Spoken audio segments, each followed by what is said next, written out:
আপনারা সকলেই হয়তো জানেন হজরত মুসা আলাইহিস সালাম ছিলেন একজন রাগী মানুষ, অথচ আল্লাহ তাআলা স্বয়ং মুসা আলাইহিস সালামের সাথে কথা বলতেন। কি গুণের কারণে এটা হয়তো অনেকে জানেন না। তো মুসা আলাইহিস সালাম নিজেই একদিন আল্লাহ তাআলাকে জিজ্ঞেস করতেছে, হে আমার রব, হে আমার প্রতিপালক, দুনিয়াতে এত এত মানুষ, এত এত পয়গম্বর থাকতে আমার সাথে কেন কথা বলে? একটা মজার ঘটনা আছে মুসা আলাইহিস সালামের, অনেক সুন্দর একটা বিনয়ের ঘটনা। তো ঘটনাটা আপনাদেরকে বলি, যেই ঘটনার কারণে আল্লাহ তাআলা স্বয়ং মুসা আলাইহিস সালামের সাথে সরাসরি কথা বলতেন। এটা হচ্ছে মুসা আলাইহিস সালাম পশু চড়াইতেন। তো কোথাও কোথাও পাওয়া যায় যে গরু, আবার কোথাও কোথাও আছে ছাগল। তো যাই হোক, একটা পশুর বাচ্চা, অনেকগুলো পশু নিয়ে যখন উনি হচ্ছে মাঠে গেলেন, মাঠে যাওয়ার পর একটা ছোট বাচ্চা, ছাগলের বাচ্চা অথবা গরুর বাচ্চা যেটাই হোক, এটা অন্যের জমিতে চলে যাচ্ছে, ফসল নষ্ট করে ফেলবে এমন অবস্থা। তো মুসা আলাইহিস সালাম চান না যে এই ছাগল ছানাটা বা গরুর ছানাটা ফসল নষ্ট করে ফেলুক। তো ওইটার পিছনে উনি ছুটতেছে, ঠিক আছে, ওইটাকে ধরার চেষ্টা করতেছে। তো উনি এটাকে যতই ধরার চেষ্টা করে, এটা আরও দূরে চলে যায়। তো এইভাবে করতে করতে অনেকক্ষণ পর্যন্ত এটার পিছনে উনি দৌড়াচ্ছে। এভাবে অনেক সারাদিন চলে গেছে। সন্ধ্যার দিকে যখন ওই ছাগল ছানা ক্লান্ত হয়ে গেছে, হযরত মুসা আলাইহিস সালামও ক্লান্ত হয়ে গেছে, ওই অবস্থায় এটাকে উনি ধরতে পারছে। তো এখন মুসা আলাইহিস সালাম যেহেতু একজন রাগী মানুষ, ওনার শান কি যে এটাকে হয়তো একটা ধমক দিয়ে ফেলবে বা এটাকে একটা আঘাত করে ফেলবে, বা আপনি হলে হয়তো এটা ধরে একটা আছাড় মারতাম যে সারাদিন আমাকে হচ্ছে দৌড়াইছো। কিন্তু মুসা আলাইহিস সালাম ওইখানে করছে একটা বিপরীত কাজ। এটাকে ধরে অনেক আদর করতেছে যে হ্যাঁ, তোমার কি হয়েছে, তুমি কি ব্যথা পাইছো, তুমি এতক্ষণ পর্যন্ত তোমার পিছনে পিছনে আমাকে দৌড়াচ্ছ।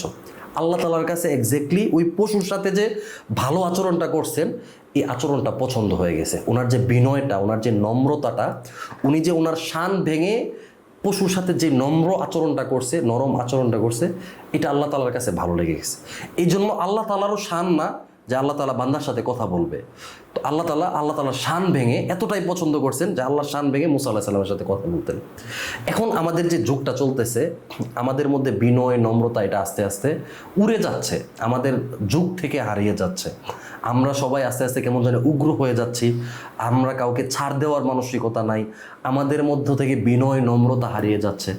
তো যাই হোক, বিনয় নম্রতা নিয়ে আপনারা অনেকেই জানেন, আমি ছোট বাচ্চাদের আদব আখলাক বা বিনয় নম্রতা নিয়ে দীর্ঘদিন ধরে কাজ করতেছি।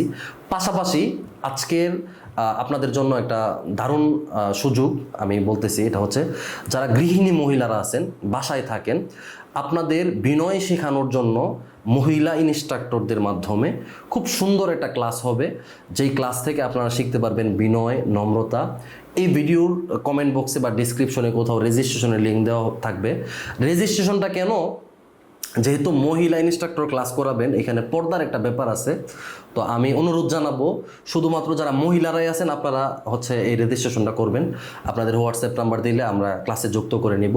কোনো পুরুষ মানুষ এটা করবেন না। আর যদি কোনো পুরুষ মানুষ এই ভিডিওটা দেখে থাকেন, আপনি যদি চান যে আপনার বোন, আপনার মা অথবা আপনার ওয়াইফ সে নম্র হোক, বিনয়ী হোক, বিনয় শিখুক যে অ্যাকচুয়ালি বিনয়টা কি, ভদ্রতাটা কি, তাহলে আপনি তাকে সাজেস্ট করেন সেজন্য এই ক্লাসটাতে রেজিস্ট্রেশন করে।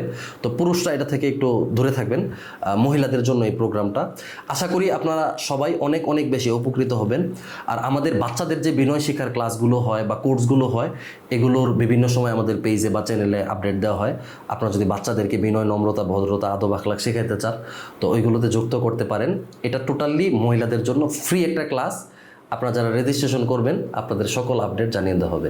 ভালো থাকবেন সবাই। আসসালামু আলাইকুম রহমতুল্লাহ।